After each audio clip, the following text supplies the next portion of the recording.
Vilniuje Spartako salėje įvyko stipriausių Tarybų Sąjungos mažosios raketės meistrų turnyras.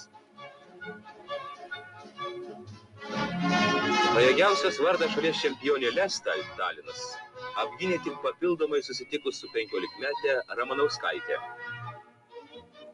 Ji laimėjo prieš visus turnyre dalyvavusius meistrus.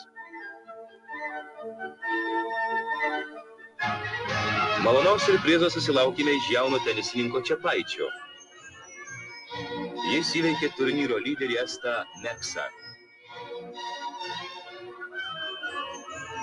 Nugalėtojų vyrų tarpe vėl tapo daugiakartinis šalies čempionas Saunoris.